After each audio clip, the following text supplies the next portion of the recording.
Keajaiban prasangka baik.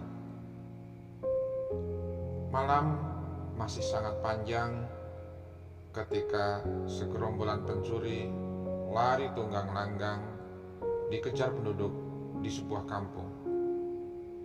Nyaris saja mereka tertangkap dan diamuk massa. Namun nasib baik masih menghampiri mereka.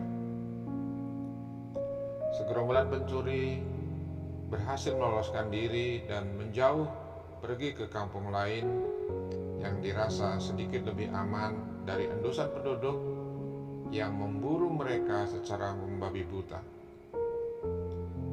Guna menghapus jejak, mereka memutuskan untuk masuk ke sebuah rumah. Kepada pemilik rumah, mereka mengaku sebagai serombongan prajurit istana yang sedang kelelahan mengejar pemberontak. Senyum mereka segera meluncur dari bibir tuan rumah.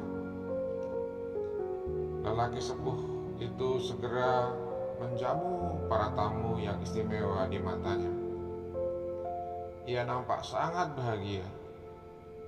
Tuhan sedang menitipkan para pejuang yang sedang berjuang untuk mempertahankan kedaulatan kerajaan dari rongrongan pemberontak.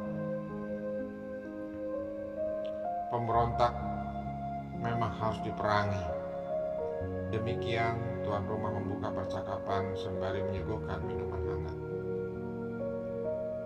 Suasana hening dan kikuk. Masing-masing anggota gerombolan pencuri yang berjumlah 4 orang itu saling berpandangan mata. Sadar akan sandiwara mereka, para pencuri segera menyesuaikan keadaan dan mengikuti alur pembicaraan yang tentu saja penuh dengan kepalsuan dan kebohongan. Ketika malam semakin larut, tuan rumah memaksa gerombolan itu untuk menginap di rumahnya. Mula-mula mereka menolak, namun atas kuatnya dorongan dan rasa iba terhadap tuan rumah yang demikian bahagia, mereka pun akhirnya memutuskan untuk menurutinya. Tentu saja mereka tidak tidur. Mereka tetap waspada, barangkali ada kejadian-kejadian yang tidak diduga, termasuk terbukanya kedok dan kemungkinan terendusnya keberadaan mereka oleh penduduk. Ketika semua berada di dalam kamar, tuan rumah dengan penuh semangat membopong seorang gadis paruh baya. Ia membaringkan putrinya di lantai ruang tamu. Kemudian dari sisa-sisa air minum para tamu, ia laburkan ke sekujur tubuh anaknya yang lumpuh. Ia percaya bahwa sisa-sisa air minum para pejuang yang ikhlas membela kedaulatan kerajaan bisa menjadi jalan kesembuhan bagi kelumpuhan anaknya. Para tamu yang sadar dan tahu akan kejadian itu hanya bisa diam dan menitikkan air mata. Kebohongan dan kepalsuan yang mereka lakukan dibalas dengan kebaikan dan juga penghormatan yang demikian luar biasa. Bahkan tuan rumah percaya dan berharap air bekas minum mereka bertuah bagi kesembuhan anaknya. Malam semakin larut ketika masing-masing pencuri itu meneteskan air mata.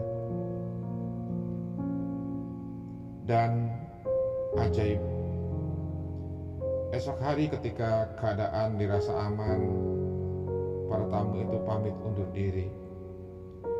Si lelaki sepuh keluar kamar melepas kepergian sembari menciumi tangan mereka satu persatu. Lelaki itu berterima kasih. Ia bercerita bahwa putrinya telah sembuh dari penyakit lumpuhnya. Sekonyong-konyong rombongan pencuri itu akhirnya menangis.